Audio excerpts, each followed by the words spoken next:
Folks, defend democracy, demand diversity, defeat poverty. That is the slogan of this week's National Urban League Convention, and it is, of course, very timely when you consider the massive budget cuts taking place in the nation's capital regarding the so-called Big Beautiful Bill that critics call the Big Ugly Bill. Of course, National Urban League, which is one of our legacy civil rights organizations, really focused on economic empowerment, understands in terms of the impact of these issues financially on African Americans. They released their State of Black America report that often details the condition of Black America on an annual basis. Marc Morial is the president and CEO of the National Urban League.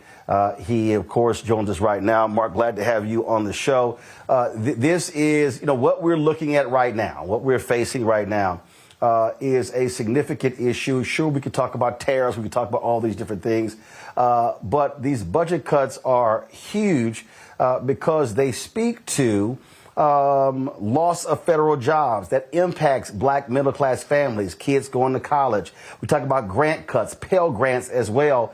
People really need to understand how significant these cuts are and how they can impact Black folks. Roland, first of all, thank you and congratulations on the success of the Black Star Network and your continuing championing of Black-owned media. The Big Ugly Bill is a moral outrage. And I use the term moral because what it fundamentally does is it strips resources, money, and investments away from poor, working, and middle-class Americans. It transfers it to America's less than 1,000 billionaires. Everybody in Black America should be outraged. Excuse me, I'm fighting a little case of the hiccups. Outraged, Roland, because not only Medicaid, but education cuts to workforce, cuts to housing, cuts to programs that benefit seniors and veterans. These cuts are going to be devastating. But let me tell you, the GOP's done something slick. They front-loaded the tax cuts, and they back-loaded the cuts so they don't take effect until after the midterm elections next year. So what they're going to seek to do is to run a game and say, well, see, it's had no impact. You haven't lost your health care. And after the elections, boom, if this thing is not repealed and replaced, then millions and millions of Americans are going to lose health care. We're going to go back to where we were before President Obama took office. We're going to go back 20 years. Excuse me, 20 years. I don't think people, really understand that. I mean, let's go back. The first time he was there. Well, one of the things that happened when it came to the tax cuts, they did the same thing. They backloaded the impact. And so the reason they were so desperate to pass, to extend these tax cuts is because they were going to dramatically jump because same thing. They put them on the front end and they exploded on the back end. And people like in 2023 and 24, they were like, yo, what the hell's happening with my taxes? They were blaming Biden-Harris, but no, that was actually the Trump tax bill. And Roland, here's the thing. In the first term, they failed by one vote to repealing the Affordable Care Act. And in that Affordable Care Act was the expansion of Medicaid.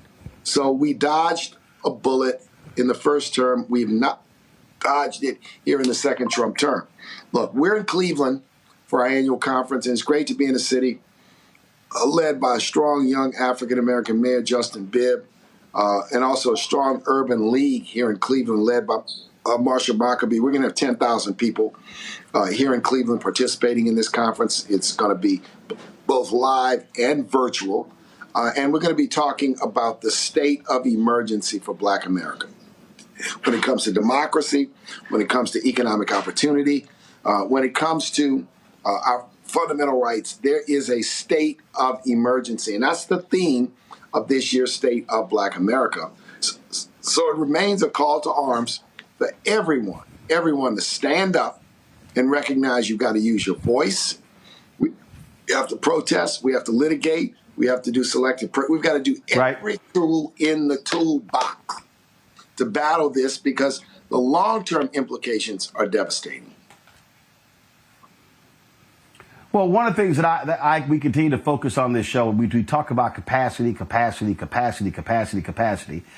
trying to get people to understand what that capacity means. And what we try to get people to understand is that when you look at the black vote, when you look at, frankly, our capacity, we're not voting at 70%.